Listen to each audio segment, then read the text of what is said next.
Hello friends, मैं हूं मिथिलेश कुमार और आपका स्वागत करता हूं उदित फार्मेसी के यूट्यूब चैनल पे। तो कैसे हैं आप लोग? आशा करता हूं अच्छे होंगे और स्वस्थ होंगे। आज के इस वीडियो लेक्चर में मैं आपको फार्मास्यूटिकल केमिस्ट्री का जो पहला चैप्टर है आपका इंट्रोडक्शन टू फार्मास्यूटिकल केमिस्ट्री, इसके कुछ इंपॉर्टेंट टॉपिक हैं जैसे कि लिमिट टेस्ट, इंप्योरिटी, एरर और भी ऐसे कई टॉपिक हैं इस चैप्टर के अंतर्गत जिससे कि मल्टीपल चॉइस क्वेश्चन बनते हैं और आपके एग्जाम के लिए इंपॉर्टेंट रहने वाला है। आपके फर्स्ट ईयर एग्जाम में तो काफी हेल्पफुल रहेगा ही, साथ ही साथ जब आप एग्जिट एग्जाम देंगे तो वहां पर इन टॉपिक से क्वेश्चन आने की संभावनाएं हैं और भविष्य में गवर्नमेंट फार्मासिस्ट के कॉम्पिटिटिव एग्जामिनेशन की फाइट करेंगे या फिर अभी आप तैयारी कर रहे हैं, अभी से तैयारी स्टार्ट कर रहे हैं, वहां के लिए काफी इंपॉर्टेंट रहने वाला है। और एमसीक्यू क्वेश्चन सॉल्व करने से आपके कंसेप्ट बहुत अच्छे तरीके से क्लियर होते हैं। तो आज का हमारा टॉपिक कंप्लीटली एमसीक्यू बेसिस रहेगा। क्वेश्चन जो भी करवाऊंगा उसका प्रॉपर एक्सप्लेनेशन दूंगा, क्वेश्चन का सिर्फ आंसर नहीं करवाऊंगा। क्वेश्चन के सिर्फ आंसर करवाने से सिर्फ एक चीजें याद होंगी, लेकिन अगर क्वेश्चन का आंसर बता दूंगा तो उससे रिलेटेड, उस कंसेप्ट से रिलेटेड किसी प्रकार से भी क्वेश्चन आ जाए तो आप में वो क्षमता पैदा हो जाना चाहिए कि आप ऑप्शन एलिमिनेट करना सीख जाएं, कुछ ऑप्शन को छांटने सीख जाएं, है ना। ये तभी हो पाएगा जब आप उस कंसेप्ट को अच्छे से समझेंगे। तो कंसेप्ट को साथ लेते हुए एमसीक्यू प्रैक्टिस करवाने वाला हूं, ठीक है। चलिए स्टार्ट करते हैं। स्टार्ट करने से पहले मैं आपको बता दूं कि यदि आप फर्स्ट ईयर या फिर सेकंड ईयर को कंप्लीट हमारे साथ उदित फार्मेसी ऐप पर पढ़ना चाहते हैं तो वहां पर डेली लाइव क्लासेस स्टार्ट हो चुकी हैं। हाँ, पूरा सिलेबस आपको लाइव में आकर पढ़ाया जा रहा है, साथ ही साथ रिकॉर्डेड वीडियोस भी मिल जाएंगी।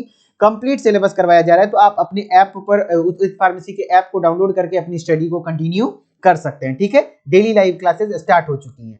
चलिए, तो पहला क्वेश्चन है आपका। पहला क्वेश्चन है limit test are conducted to. आखिर लिमिट टेस्ट करते क्यों हैं, जो कि आपके एमसीएनडी फार्मासिस्ट 2022 के एग्जाम में पूछा हुआ क्वेश्चन है। ये गवर्नमेंट फार्मासिस्ट का अलग अलग बॉडी है ना, जहां से क्वेश्चन, जहां से फार्मासिस्ट की वैकेंसी आती है, उस वैकेंसी को फुलफिल करने के लिए एग्जाम लेते हैं, तो उस एग्जाम में पूछे हुए क्वेश्चन मैं करवा रहा हूं, ठीक है। तो लिमिट टेस्ट कंडक्ट कराया जाता है किसके लिए, तो आपको मैं पहले ही बता देता हूं कि लिमिट वर्ड पता चला ना, लिमिट, लिमिट किस चीज के लिए, इंप्योरिटी के लिए, ठीक है।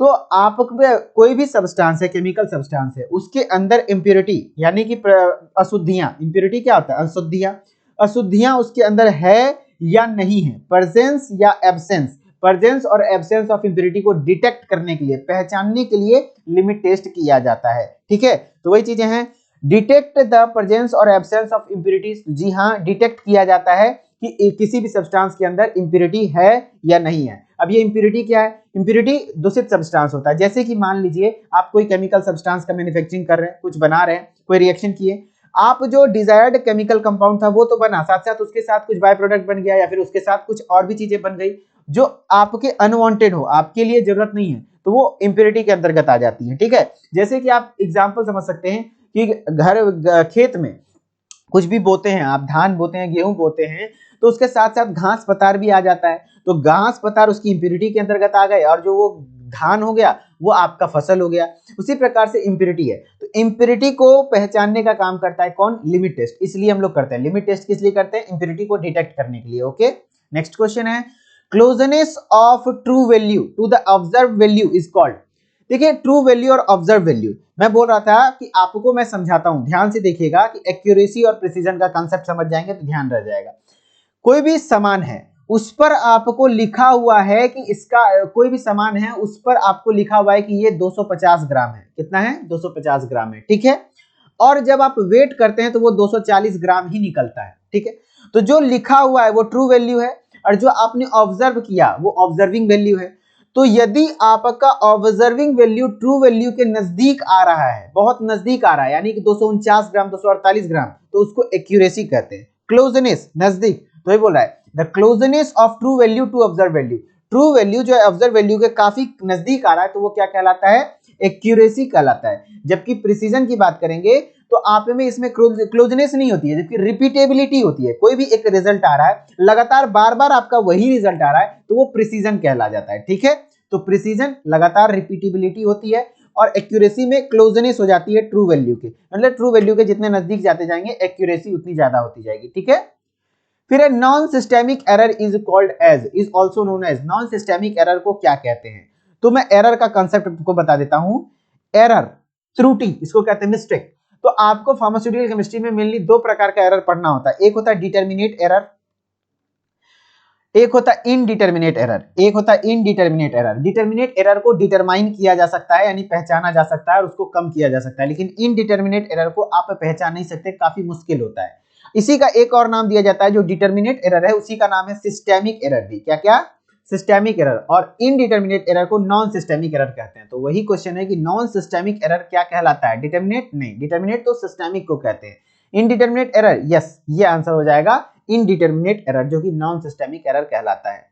चौथा नंबर क्वेश्चन है, thioglycolic acid is used in the limit test for. बताइए किसके लिमिट टेस्ट में थायोग्लाइकोलिक एसिड का यूज करते हैं? ये आरआरबी फार्मासिस्ट 2019 में पूछा गया क्वेश्चन है। तो थायोग्लाइकोलिक एसिड जो यूज करते हैं लिमिट टेस्ट में, किसके? तो आयरन के, क्लोराइड के, सल्फेट के या लेड के? तो आंसर हो जाएगा आपका आयरन। अब इसका कॉन्सेप्ट क्या है? तो जब आप आयरन का लिमिट टेस्ट पढ़ रहे थे तो वहां पर इसका जब प्रिंसिपल पढ़ेंगे तो आपको ध्यान आएगा कि इसका रिएक्शन कुछ इस प्रकार से था कि अमोनिकल आयरन सॉल्यूशन को थायोग्लाइकोलिक एसिड के साथ रिएक्ट कराते हैं सिट्रिक एसिड के प्रेजेंस में। किसके लिए?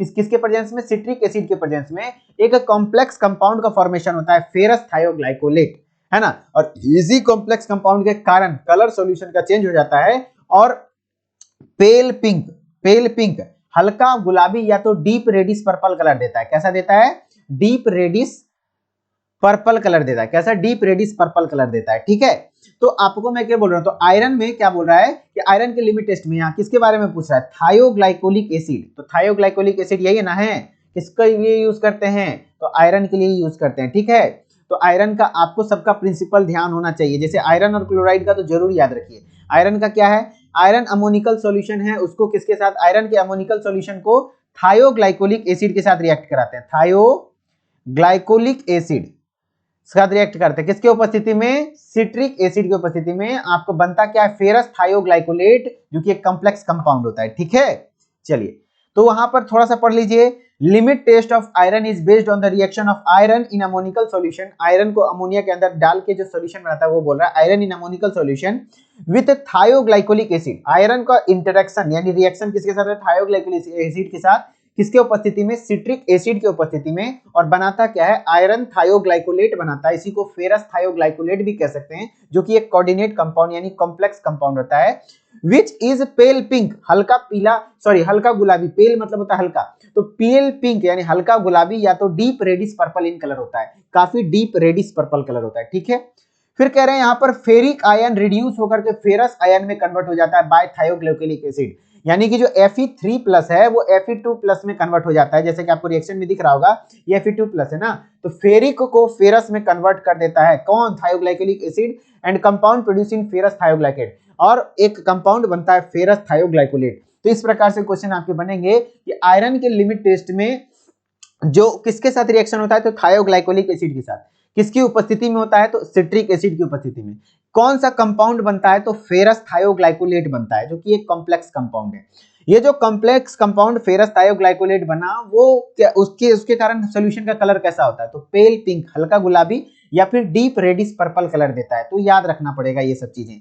सिट्रिक एसिड क्यों यूज करते हैं? तो सिट्रिक एसिड इसलिए यूज करते हैं ताकि एक सॉल्युबल कॉम्प्लेक्स बना ले और प्रेसिपिटेशन होने से बचाए। Prevents it precipitation. जैसे कि क्लोराइड और सल्फेट में क्या होता था? प्रेसिपिटेशन हो जाता था, लेकिन इसमें आयरन में ये चीजें नहीं होने देगा।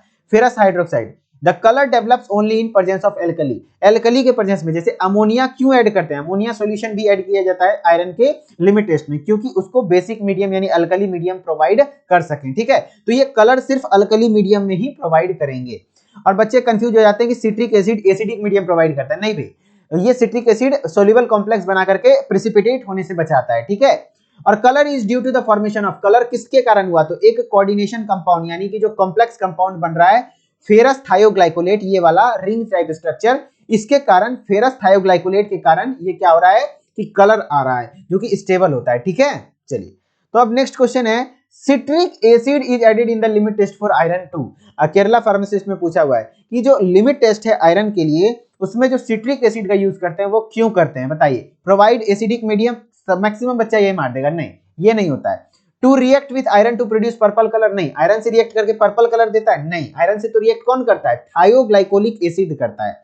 To form a complex with iron to prevent precipitation, जी हाँ, ये एक कॉम्प्लेक्स बनाता है आयरन के साथ और आपको प्रिवेंट करता है प्रेसिपिटेशन होने से। तो आंसर यही हो जाएगा सी। ठीक है, नेक्स्ट है Gutzeit apparatus is used for the limit test for. जब भी मैंने लिमिट टेस्ट पढ़ाया है तो काफी बार पढ़ाया है कि जो लिमिट टेस्ट होता है मैक्सिमम जो कि आपका क्लोराइड सल्फेट आयरन, इसका किस में करते हैं, नेस्लर सिलेंडर में, नेस्लर्स सिलेंडर में, Nessler cylinder. Generally limit test Nessler cylinder में होता है, मेनली आपको आयरन क्लोराइड सल्फेट, ठीक है, ये सब हो गया आपका नेस्लर सिलेंडर में। लेकिन जब आप गटिजिट एपरेटस की बात करते हैं तो जो आर्सेनिक है आपका, आर्सेनिक का जो लिमिट टेस्ट है वो गटिजिट एपरेटस में किया जाता है। एक स्पेशल वाइड माउथड बोतल होता है, कुछ इस प्रकार का दिखता है, जिसमें कि किया जाता है, इसमें सॉल्यूशन बना के डाल दिया जाता है, यहाँ पर आर्सिन गैस का फॉर्मेशन होता है, इस होल के थ्रू ये ऊपर चढ़ता है और ये लेड एसीटेट कॉटन वूल के प्रेजेंस में ये HgCl2 पेपर जो है मर्क्यूरिक क्लोराइड पेपर से रिएक्ट करके स्टेनस एक तरीके से येलो स्टेन देता है, ब्राउन स्टेन देता है या फिर येलो कलर देता है। ठीक है, और आर्सेनिक का मात्रा जितना ज्यादा होगा ये येलो कलर की इंटेंसिटी उतनी ज्यादा होगी। तो यहाँ पर पूछा जाता है कि आर्सेनिक के लिमिट टेस्ट में कौन सा एपरेटस यूज करते हैं, तो गटिजिट एपरेटस, और आर्सेनिक के लिमिट टेस्ट को हम लोग गटिजिट टेस्ट भी करते हैं। यहाँ पर कौन सा गैस का फॉर्मेशन होता है, तो आर्सिन गैस का फॉर्मेशन होता है, जो कि किसके साथ रिएक्ट करता है, मर्क्यूरिक क्लोराइड पेपर यानी HgCl2 पेपर के साथ रिएक्ट करके क्या देता है, येलो स्टेन कलर देता है, हल्का पीला रंग देता है। ठीक है, ध्यान रखिएगा ये सब बातों को, इन सबसे क्वेश्चन आते हैं। जैसे नेक्स्ट क्वेश्चन है आपका, in the limit test for arsenic, arsenic के लिमिट टेस्ट के लिए the gas which impart brown stain to mercuric chloride paper, कहने का मतलब है मर्क्यूरिक क्लोराइड पेपर जो है यहाँ पर, उस पर जो ब्राउन या फिर येलो कलर का स्टेन आता है वो किस गैस के कारण आता है, कौन से गैस के इंपार्ट होने के कारण। तो केरला फार्मासिस्ट 2017 में पूछा गया, अभी तुरंत बताया था, आर्सेनिक एसिड नहीं, आर्सेनिक ऑक्साइड नहीं, arsine gas, yes, arsine gas के कारण, ASH3 इसका फॉर्मूला होता है, ASH3 आर्सिन गैस के इंपार्ट होने के कारण ये चीजें होती है। 8वां नंबर है आपका, इसमें थोड़ा बहुत देख लीजिए, intensity of the stain is proportional to the amount of arsenic, जितना ज्यादा आर्सेनिक प्रेजेंट होगा उतना ज्यादा स्टेन होगा, और एपरेटस यूज किया जाता है, गटिजिट एपरेटस यूज किया जाता है। और limit test for arsenic is based on the reaction of arsenic gas, arsenic gas का रिएक्शन हाइड्रोजन के साथ होकर के येलो स्टेन देता है, किसके ऊपर, मर्क्यूरिक क्लोराइड पेपर के ऊपर, इन the presence of reducing agent, कुछ रिड्यूसिंग एजेंट यूज करते हैं जैसे कि पोटेशियम आयोडाइड, जिंक वगैरह यूज करते हैं। ठीक है, चलिए अब है 8वें नंबर क्वेश्चन पे आते हैं, the limit test for of iron depends upon the interaction of iron with, जो आयरन का लिमिट टेस्ट होता है उसमें आयरन का जो रिएक्शन या इंटरेक्शन, एक ही चीज हुआ, किसके साथ होता है बताइए, आयरन किसके साथ, डाइफिनाइल थायोकार्बिजोन नहीं, मर्क्यूरिक क्लोराइड नहीं, बेरियम सल्फेट रिएजेंट नहीं, तो किसका होगा, थायोग्लाइकोलिक एसिड के साथ रिएक्ट करता है, किसके साथ, थायोग्लाइकोलिक एसिड के साथ। क्या बनाता है, फेरस थायोग्लाइकोलेट, उससे कौन सा कलर आता है, पेल पिंक, हल्का गुलाबी या डीप रेडिश पर्पल कलर का देता है। नेक्स्ट क्वेश्चन है, limit test of lead is done using, limit test का डन, लिमिट टेस्ट का जो लेड का लिमिट टेस्ट होता है, लेड मतलब क्या, PB इसका सिंबल होता है, जो हैवी मेटल्स के अंतर्गत आते हैं। अब ये हैवी मेटल्स क्या है, हैवी मेटल वो होता है जिसका डेंसिटी मोर वाटर के कंपैरिजन में ज्यादा हो, उसको हम लोग हैवी मेटल्स में कहते हैं। जैसे कि आपको एग्जांपल याद रखना है, लेड हो गया, Hg हो गया, कॉपर हो गया, और आर्सेनिक हो गया, ये सब हो जाता है आपका क्या, हैवी मेटल्स से अंतर्गत आ जाते हैं। तो हैवी मेटल यानी लेड का जो लिमिट टेस्ट करते हैं वो किसके साथ करते हैं, डिथीजोन का यूज करते हैं। इसमें किसका यूज करते हैं, डिथीजोन का, क्योंकि थायोग्लाइकोलिक एसिड का यूज किसमें करते हैं बताइए, आयरन के लिमिट टेस्ट में, डिथीजोन का यूज करते हैं हम लोग लेड के लिमिट टेस्ट में। ठीक है, नेक्स्ट है, the buffer used in limit test for iron, iron के लिमिट टेस्ट में जो बफर यूज करते हैं वो कौन सा होता है, तो अमोनियम सिट्रेट का सॉल्यूशन होता है। कौन सा होता है, अमोनियम सिट्रेट, कौन सा, अमोनियम सिट्रेट, जो कि अल्कलाइन मीडियम प्रोवाइड करता है ना, अमोनियम सिट्रेट। ओके, नेक्स्ट है, which one is not the type of heavy metal, कौन है इसमें से जो कि हैवी मेटल का टाइप नहीं है। तो आपको मैं हैवी मेटल्स के कुछ नाम, 35 से भी ज्यादा हैवी मेटल्स होते हैं पीरियोडिक टेबल में, लेकिन आपको मैं बता देता हूं कि जो आपका हैवी मेटल्स को कौन सा याद रखना है, आर्सेनिक हो गया, कैडमियम हो गया, फिर लेड हो गया, कॉपर हो गया, पारा हो गया, Hg जिसको कहते हैं, क्रोमियम हो गया, ये सब हैवी मेटल्स के अंतर्गत आते हैं। तो कुछ कौन सा हैवी मेटल नहीं है, आर्सेनिक है, Hg है, लेड है, लेकिन आयरन हैवी मेटल्स के अंतर्गत नहीं आता है। नेक्स्ट है, in the limit test of chloride which is compared, limit test जब क्लोराइड का करते हैं तो उसमें किसका कंपैरिजन करते हैं। तो पहले तो आपको इसका प्रिंसिपल ध्यान रखिएगा कि जो आपका ये प्रिंसिपल होता है क्लोराइड के लिमिट टेस्ट में, वो किसका कंपैरिजन, सॉरी क्या प्रिंसिपल होता है, तो कोई भी सोल्यूबल क्लोराइड, मैंने NaCl ले लिया, इसको सिल्वर नाइट्रेट के साथ रिएक्ट करते हैं, यहाँ पर ये प्रेसिपिटेटिंग एजेंट के जैसा काम करता है, और किसके उपस्थिति में, डाइल्यूट नाइट्रिक एसिड की उपस्थिति में, और क्या बनाता है बताइए, AgCl, AgCl जो कि प्रेसिपिटेट बन जाता है, जिसके कारण टर्बिडिटी या ओपालेसेंस आता है, दुधिया रंग आता है, और उसके बाद NaNO3 बन जाता है। और इसी टर्बिडिटी को इसी को कंपेयर किया जाता है। तो दो सॉल्यूशन बन जाता है, एक टेस्ट सॉल्यूशन, एक स्टैंडर्ड सॉल्यूशन, है ना। अब टेस्ट सॉल्यूशन और स्टैंडर्ड सॉल्यूशन दोनों में ओपालेसेंस आता है। अब आप ओपालेसेंस और टर्बिडिटी में कंफ्यूज मत होइएगा, दोनों का मतलब लगभग वही है, मिल्कीनेस आ जाना, ये जो दुधिया रंग होता है वो आ जाना, ठीक है। लेकिन जो टर्बिडिटी से भी ज्यादा परफेक्ट वर्ड है वो ओपालेसेंस है ना। अक्सर बच्चे यहाँ पर गलती यही करेंगे कि क्लोराइड के लिमिट टेस्ट में किसका कंपैरिजन करते हैं, तो टर्बिडिटी का, लेकिन क्योंकि अक्सर किताबों में भी लिखा है टर्बिडिटी वर्ड यूज किया हुआ है, लेकिन जब आप स्टैंडर्ड बुक पढ़ेंगे तो वहां पर ओपालेसेंस वर्ड ज्यादातर यूज होता है। तो अगर ऑप्शन में ओपालेसेंस नहीं रहेगा तब आप टर्बिडिटी टिक कर सकते हैं, अदरवाइज अगर ओपालेसेंस ऑप्शन में तो आप ओपालेसेंस को ही टिक करें, बहुत ज्यादा खास अंतर नहीं है दोनों में मतलब में, ठीक है, लेकिन आंसर ओपालेसेंस होगा। तो लिमिट टेस्ट ऑफ क्लोराइड में किसका कंपैरिजन करते हैं, ओपालेसेंस का, ठीक है। अगर पास कब होता है, स्टैंडर्ड के कंपैरिजन में टेस्ट सॉल्यूशन का जो ओपालेसेंस है वो कम होना चाहिए, यानी लिमिट टेस्ट पास हो गया, ठीक है। वही चीजें यहाँ पर जो मैंने बताया पहले से ही वही बोल रहा है। Limit test for chloride is based upon the chemical reaction between silver nitrate का रिएक्शन होता है सोल्यूबल क्लोराइड NaCl के साथ, मैंने ले लिया, in the presence of dilute nitric acid की उपस्थिति में, और क्या देता है, opalescence of silver chloride, silver chloride बनता है, टर्बिडिटी आती है, यानी उसी को ओपालेसेंस कहेंगे और उसी का कंपैरिजन करते हैं, ठीक है। ओपालेसेंस प्रोड्यूस्ड इज कंपेयर्ड, देखिए बोला ना कंपेयर करते हैं विद स्टैंडर्ड सॉल्यूशन के साथ, और यदि इस ओपालेसेंस सैंपल मतलब टेस्ट सॉल्यूशन का कम होगा स्टैंडर्ड से, इसका मतलब है लिमिट टेस्ट पास कर गया, और यदि मोर देन स्टैंडर्ड, यदि स्टैंडर्ड से ज्यादा हो गया यानी लिमिट टेस्ट आपका फेल हो गया, ठीक है, वही लिख रहा है फेल्स द लिमिट टेस्ट, है ना। नेक्स्ट क्वेश्चन है, lead acetate cotton wool is used in the limit test for arsenic 2। तो आपका जो आर्सेनिक का लिमिट टेस्ट होता है उसमें lead acetate cotton wool use करते हैं, यहाँ पर वो किस लिए यूज करते हैं, ताकि येलो कलर प्रॉपर दे आए, येलो स्टेन आ पाए मर्क्यूरी क्लोराइड पेपर पर, ये लेड एसीटेट कॉटन वूल, उसी के बारे में क्वेश्चन है। तो लेड एसीटेट जो कॉटन वूल है उसका, लेड एसीटेट कॉटन वूल है उसको लिमिट टेस्ट ऑफ आर्सेनिक में यूज करते हैं, develop the yellow colour make the arsine gas, तो आंसर हो जाएगा डेवलप द येलो कलर को डेवलप करने के लिए होता है, ठीक है। In chloride limit test the reagent added for precipitation is, precipitation के लिए कौन सा रिएजेंट ऐड करते हैं, तो याद रखिए सिल्वर क्लोराइड नहीं, AgCl तो प्रेसिपिटेट बनता ही है, गलत हो गया आंसर।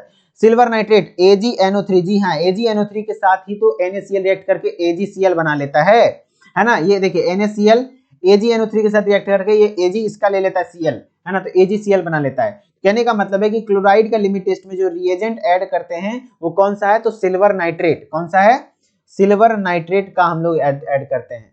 नेक्स्ट है, turbidity produced in the limit test for chloride is due to, देख रहे हैं ना टर्बिडिटी वर्ड यूज किया ना, तो टर्बिडिटी भी हो सकता है ओपालेसेंस भी हो सकता है, लेकिन ज्यादा परफेक्ट ओपालेसेंस होता है, ठीक है। अगर दोनों आ जाए तो आप ओपालेंस को ज्यादा प्रेफरेंस देंगे। अब ये जो टर्बिडिटी लिमिट टेस्ट के क्लोराइड में आता है, ये जो दुधिया रंग आ गया, मिल्कीनेस आ गया, वो किसके कारण आता है, तो प्रेसिपिटेट फॉर्मेशन के कारण, और जो प्रेसिपिटेट बन रहा है वो किसका बन रहा है, AgCl का, सिल्वर क्लोराइड का प्रेसिपिटेट बन रहा है, तो आंसर सिल्वर क्लोराइड हो जाएगा।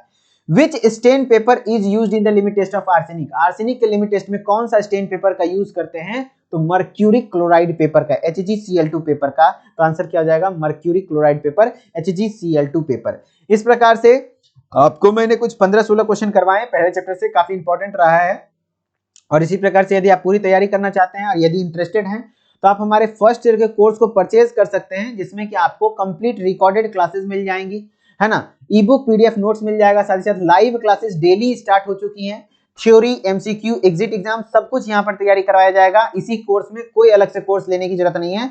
और फर्स्ट ईयर सेकंड ईयर दोनों को अलग अलग कोर्स मिला हुआ है, एक्सरसाइज टेस्ट सब कुछ होगा, भाई आ जाओ, वहां मजा आएगा पढ़ने में, कोई दिक्कत नहीं है, नहीं तो आप यूट्यूब पे भी पढ़ सकते हैं। टोटल 500 सब्जेक्ट का यदि आप स्टडी मटेरियल मंगवाना चाहते हैं इंपॉर्टेंट क्वेश्चन के साथ, इंपॉर्टेंट थ्योरीज के साथ, हम लोगों के अनुभव के आधार पर हम लोगों ने ये फार्मास्यूटिकल सारे सब्जेक्ट का आपको मैंने ये स्टडी मटेरियल बनाया है, जो कि एग्जाम प्रिपरेशन गाइड है, आप मंगवाकर अपने घर पर पढ़ सकते हैं। 799 में 500 सब्जेक्ट का ये बुक मिल जाएगा। खास बात यह है कि पतली पतली किताब है, बहुत मोटी किताब हमने नहीं बनाई है, इनमें वही कंटेंट ऐड किया है, एग्जाम ओरिएंटेड है, एग्जाम में जो ज्यादा पूछा जाता है वो दिया हुआ है, इसलिए मैंने इसका नाम रखा है एग्जाम प्रिपरेशन गाइड या सक्सेस गाइड, समझ रहे ना, गाइड रखा है, ओके। यदि आप इंटरेस्टेड है इन चीजों में तो प्ले स्टोर पे जाइए, देन उदित फार्मेसी ऐप को सर्च कीजिए और सर्च करने के बाद इंस्टॉल करिए, नाम ईमेल आईडी डाल के लॉगिन कर लीजिए और स्टोर वाले सेक्शन में जाने के बाद आपको सारा कोर्स दिख जाएगा, फर्स्ट ईयर सेकंड ईयर, तो उस कोर्स को ज्वाइन कर लीजिए। और ज्वाइन करने में अगर किसी प्रकार का कोई दिक्कत हो तो आप इस नंबर पर कॉल करके सुबह 8 लेकर के शाम के 6 बजे तक कॉल कर सकते हैं। और आपको कोई इन्फॉर्मेशन चाहिए इस क्लास के अकॉर्डिंग तो आप इस पर कॉल कर सकते हैं, ठीक है। और हमारी टेक्निकल टीम आपको कंप्लीटली हेल्प करने की कोशिश करेगी। आई होप कि आपको यह वीडियो अच्छा लगा होगा, सही से समझ में आया होगा, मन से आपने पढ़ा होगा, तो प्यारा सा एक कमेंट कर लीजिएगा और आराम से जाइए अब नेक्स्ट क्लास को अटेंड करिएगा, ठीक है। चलिए मिलते हैं नेक्स्ट वीडियो में, तब तक के लिए धन्यवाद। Okay, bye bye.